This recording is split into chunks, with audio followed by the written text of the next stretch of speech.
Salam sejahtera untuk kita semua. Pelajaran Sekolah Sahabat dengan tema utama Kejadian, pelajaran keempat, Air Bah. Minggu 17 April, persiapan air bah. Bacalah Kejadian 6 ayat 13 sampai 7 ayat 10.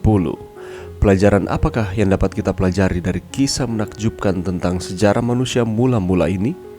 Seperti Daniel, Nuh adalah seorang nabi yang meramalkan akhir dunia. Kata Ibrani untuk bahtera atau teva adalah kata yang langka diadopsi dari Mesir, digunakan untuk bahtera, di mana bayi Musa disembunyikan dan diamankan untuk menyelamatkan Israel dari Mesir. Dan juga beberapa orang telah melihat dalam struktur umum bahtera sejajar dengan tabut di kemah suci. Sebagaimana bahtera air bah akan memungkinkan kelangsungan hidup umat manusia, demikian pula tabut perjanjian, tanda kehadiran Allah di tengah-tengah umatnya, menunjuk pada pekerjaan penyelamatan Allah bagi umatnya. Frase Nuh melakukannya sesuai dengan semua yang Tuhan perintahkan, menyimpulkan bagian persiapan. Kata kerja asah atau melakukan mengacu pada tindakan Nuh, menanggapi kata kerja asah atau membuat dalam perintah Tuhan untuk memulai bagian ini dan diulangi 5 kali. Gema antara perintah Tuhan dan tanggapan Nuh ini menunjukkan ketaatan mutlak Nuh pada apa yang Tuhan perintahkan kepadanya untuk dilakukan pada Asa. Menarik juga bahwa frase ini juga digunakan dalam konteks pembangunan tabut perjanjian. Allah telah memberikan kepada Nuh ukuran bahtera dengan tepat dan petunjuk-petunjuk yang seksama sehubungan dengan pembuatan bahtera itu sampai kepada perkara yang sekecil-kecilnya. Hikmat manusia tidak akan dapat merencanakan suatu bentuk yang begitu kukuh. Allah adalah perancangnya dan Nuh adalah pembangun utamanya. Alfa dan Omega Jilid 1 halaman 98-99. Sekali lagi, kesejajaran antara dua bahtera menegaskan kembali fungsi penebusan mereka yang umum. Ketaatan Nuh dengan demikian digambarkan sebagai bagian dari rencana keselamatan Tuhan. Nuh diselamatkan hanya karena dia memiliki iman untuk melakukan apa yang Tuhan perintahkan untuk dia lakukan. Dia adalah contoh awal dari iman yang memanifestasikan dirinya dengan ketaatan, yang merupakan satu-satunya jenis iman yang penting. Singkatnya, meskipun Nuh mendapat kasih karunia di mata Tuhan, sebagai tanggapan atas kasih karunia ini yang sudah diberikan kepadanya, Nuh bertindak dengan setia dan taat pada perintah Tuhan. Bukankah seharusnya begitu dengan kita semua? Bacalah 2 Petrus 2 ayat 5-9. Mengapakah hanya keluarga Nuh yang diselamatkan? Pelajaran apakah yang bisa kita pelajari dari cerita Nuh tentang peran kita dalam memperingatkan dunia tentang penghakiman yang akan datang? Pelajaran yang bisa kita dapatkan pada saat ini, kalau kita membaca di dalam Kejadian pasal 6 ayatnya yang ke-8, di sana mengatakan bahwa tetapi Nuh mendapat kasih karunia di mata Tuhan. Apakah yang terjadi pada waktu itu? Dan mengapa Allah mengatakan bahwa Nuh mendapatkan kasih karunia di mata Tuhan? Kalau kita melihat di dalam Kejadian pasal 6 ayatnya yang pertama, di sana memberikan informasi kepada kita bahwa manusia pada waktu itu mulai bertambah banyak jumlahnya di muka bumi. Dan bagi mereka lahir anak-anak perempuan, dan anak-anak Allah melihat bahwa anak-anak perempuan manusia itu cantik-cantik, lalu mereka mengambil istri dari antara perempuan-perempuan itu, siapa saja yang disukainya.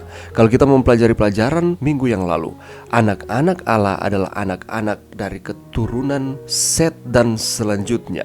Dan anak-anak perempuan manusia itu adalah keturunan Kain dan keturunan mereka selanjutnya. Dan kalau kita lihat di dalam ayatnya yang kelima, di sana dikatakan ketika dilihat Tuhan bahwa kejahatan manusia besar di bumi dan bahwa segala kecenderungan hatinya selalu membuahkan kejahatan semata-mata, apa yang terjadi?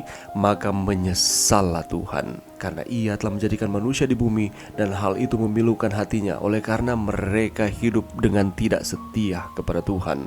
Aku akan menghapuskan manusia yang telah kuciptakan itu dari muka bumi, baik manusia maupun hewan dan binatang-binatang melata dan burung-burung di udara, karena Allah telah menyesal menjadikan mereka oleh karena perbuatan-perbuatan yang tidak berkenan di mata Tuhan yang terus-menerus dilakukan oleh manusia. Namun di tengah-tengah dunia yang begitu jahat pada waktu itu, Tuhan masih mendapati satu pribadi yang berkenan di hatinya, yaitu Nuh, seorang yang benar dan yang tidak bercela di antara orang-orang sesamanya.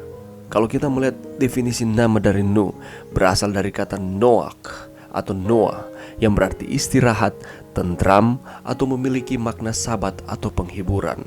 Ada faktor-faktor yang membuat hidup Nuh berkenan oleh Tuhan. Yang pertama adalah Nuh memiliki persekutuan karib dengan Tuhan. Nuh hidup bergaul dengan Allah. Kita boleh lihat itu di dalam ayat 9 bagian B. Nuh senantiasa mengikuti kehendak Tuhan dan hidup dalam hubungan yang erat dengan Dia. Itu berarti bahwa Nuh dan Tuhan senantiasa terjalin komunikasi yang intim.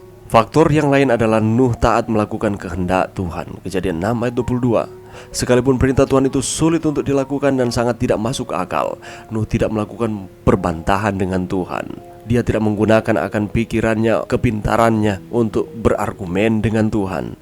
Tetapi Nuh rela berkorban, membangun akan bahtera, dan melakukan yang terbaik bagi Tuhan, mengkhotbahkan akan keselamatan, yakni manusia harus masuk ke dalam bahtera supaya mendapatkan keselamatan. Akhirnya ketaatan Nuh pun terbayarkan. Ketika semua manusia dan makhluk yang hidup di zaman itu mengalami kebinasaan, hanya Nuh yang tinggal hidup dan semua yang bersama-sama dengan dia dalam bahtera itu.